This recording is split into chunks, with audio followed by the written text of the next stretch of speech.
I'm gonna be moving the beast in my new carport. Okay, as you can see, started getting this off already. A little bit of corrosion, I guess.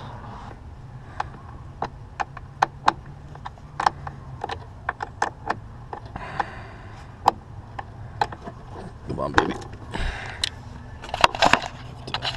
Okay, I got this off. It's there. Shit out of the way. Alright. Let's go over this thing here. Oh, this poor fucker. So I got this other battery. Hopefully that thing, I might have to flip it around because I believe the battery terminals on the interstate battery are the opposite of what this truck needs. The negative isn't quite long enough, so we'll see. I might have to flip it around.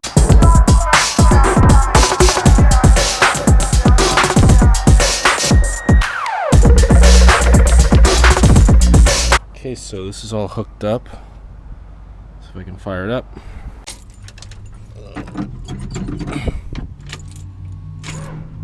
Oh shit.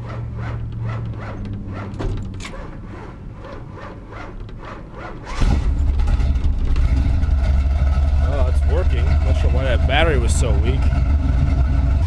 Alright, still warming up. Got the battery cleaned up a little bit. I was trying to figure out why it's starting like that. I wonder if maybe it's the starter going out. Really hope not. That was a real fucking bitch to change last time. Alright. Enough at least it won't fucking die on me. Neighbors are looking at me like I'm fucking crazy. Oh.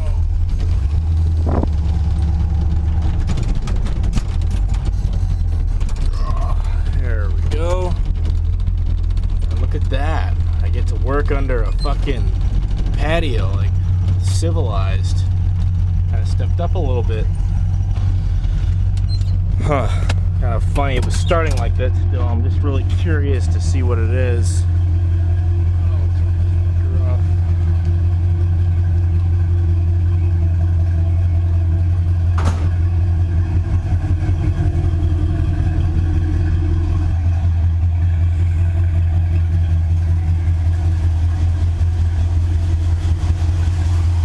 Is. And then here's kind of went over my garage. Just something about having your own place, not renting anymore. Okay, so after kind of looking over this thing, I think that the bad cell on that old piece of shit battery there probably caused this solenoid to fry. Go with everything, make sure everything's on there good before we do this. All right. Fortunately, I've got a spare here, so we'll put this one on, see if this will solve our problem. As I'm sure most of you know, always disconnect the positive end.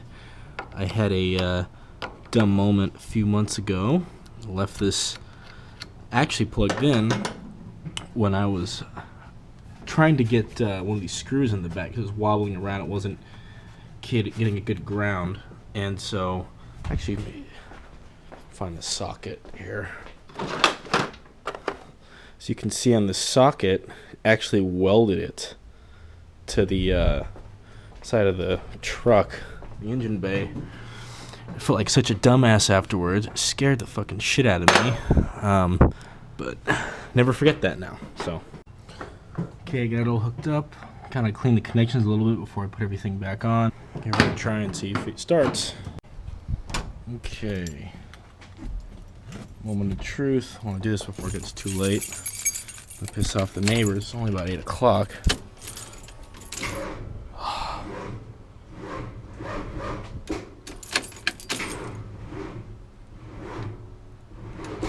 Well, fuck me. Alright, so today I'm going to be taking these Longtube headers off so we can replace the starter on this thing. The starter's shot, so it's going to be a real pain in the ass. As you can see, this goes right over the starter, so that probably didn't help the longevity of that starter motor. So I replaced that, and I've got one here. It's actually off of a different truck. It's brand new for the most part. It's got a heat blanket around it. It's like doubled up, so hopefully that'll help prevent premature wear of the starter. But it's just a big pain in the ass. I've done this once before, and it's just a bitch. I can't wait to get shorty headers for this thing. These things fucking suck when starters do go out. I've already started by removing some of the header bolts, loosened up some of the ones on the top and bottom. I'm just gonna finish getting it off here.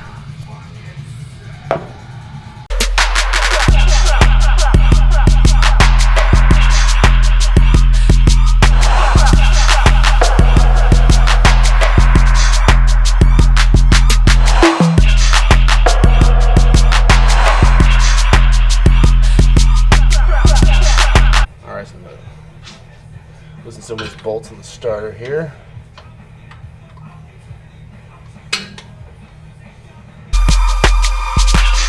Alright. See, you can kind of see how cramped it is in there. What a pain in the ass these things can be. So I'm going to try and wiggle this thing out.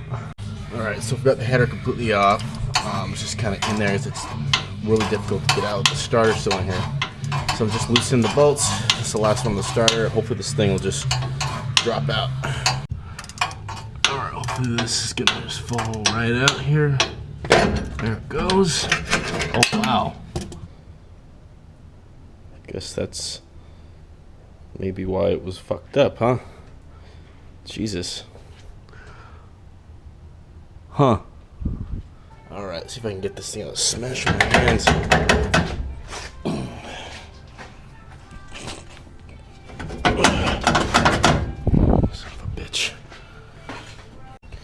Alright, well I got this thing out and don't know what the heck happened. I don't think I was banging on it that hard, really. So I don't know if maybe this is why it went out or whatever, but that broke off. So I don't know. We'll see. This thing, I don't know how the hell this thing, like fucking pot metal, I guess. Well, that was a bitch to get out. So you can see the header still remains. It's just, I can't wait. I just want to get the saws on and cut this thing off. Seriously pissed me off. So okay, so everything's back together. Got the header's back on, gasket in there. The new starter's on. You can see there it's kind of scratched the shit out of it, but everything's on there. That was a total bitch to get on. So if you have a Highboy and you've got Longtube headers and the starter goes out, I don't know, but headman headers are a pain in the ass to change a starter on if you have the Highboy. So I'm gonna get some shorty headers as soon as I can here. That way in the future when this happens, I won't have to fucking cuss up a storm to change this. I actually had to call my dad to come and help me with this, because like I needed just an extra set of hands to get this thing in there. So he was over, and then I kind of had to go to a little family thing. We had to get dinner and whatnot with the in-laws, so that's why it's dark out. So this is all done. Here is the old starter. So this is why wasn't working. I mean, this thing's completely broken. It's like, look at this. This is cheap Chinese pot metal.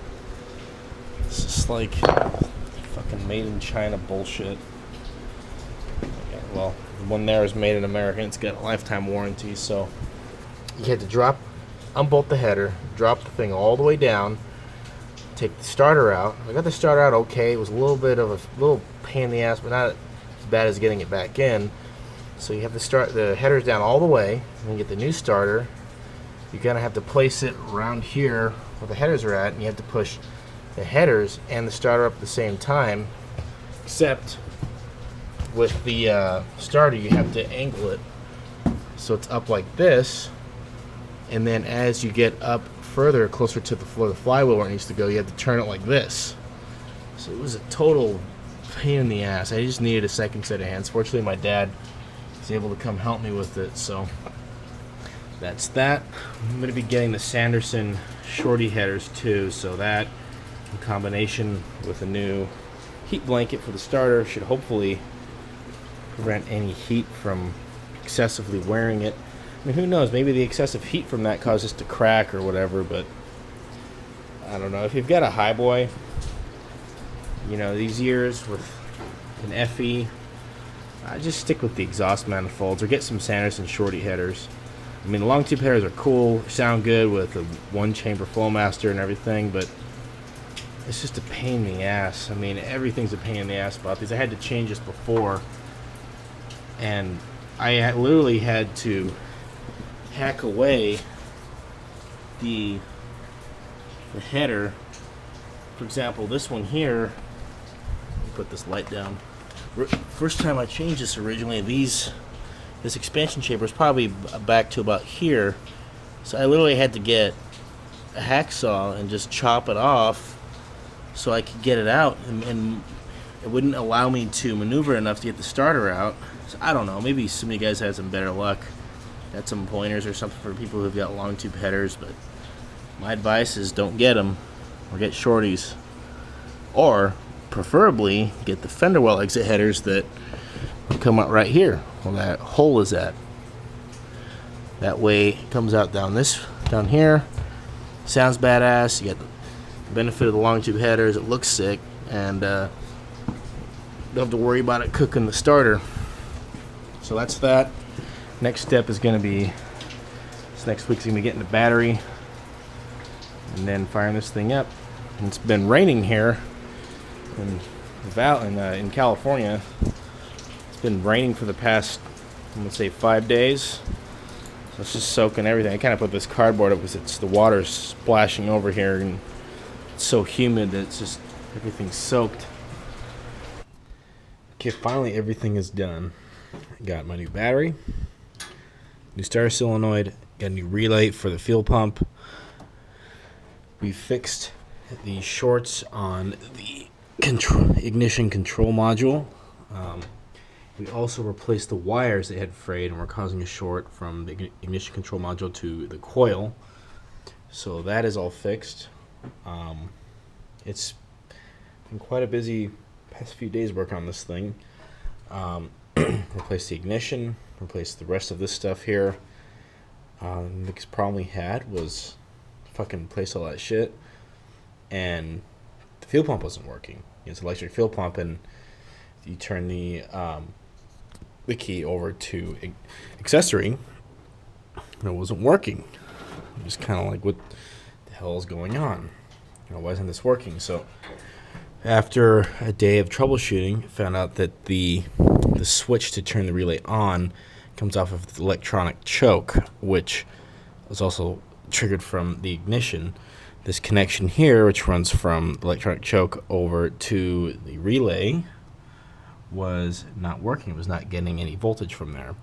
So we fixed that, and that was the root of the problem. So now the beast is functioning again. Zip tied all of the wires together.